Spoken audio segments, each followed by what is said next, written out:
Está preparado para ouvir boa notícia? Olha que coisa linda, Romanos 5,18. Pois assim como por uma só ofensa veio o juízo sobre todos os homens para a condenação, fomos condenados em Adão, fomos separados de Deus, morremos em Adão, não tinha mais esperança para nós.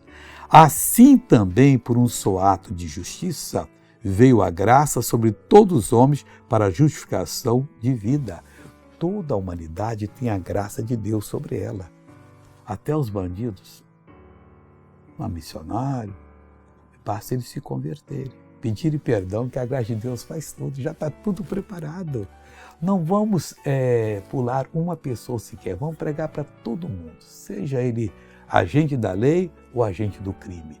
Vamos falar que Jesus o ama, vamos levar essa pessoa aos pés de Cristo.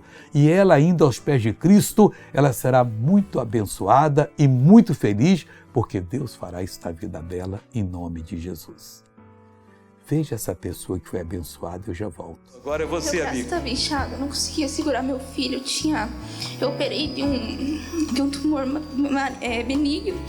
E o médico falou que podia voltar maligno. E essa semana eu estava aguentando de dor no braço. Eu vim com muito triste, não consegui encostar aqui. Não conseguia. Você estava com medo que voltou um câncer aí. Graças a Deus. E a Jesus curou agora? Ai, Jesus, o senhor é lindo. Não tá doendo. Graças a Deus, é muito...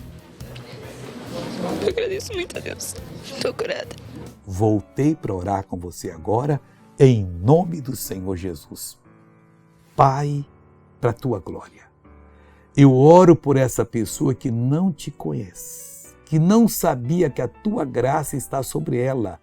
E vai entrar em operação se ela falar, eu aceito Jesus, falando de coração. Eu me arrependo dos meus pecados, falando de coração. Ela vai ser justificada agora. Seja abençoado de Deus, em nome de Jesus, seja salvo, justificado, para a glória do Senhor. Amém. Deus te abençoe.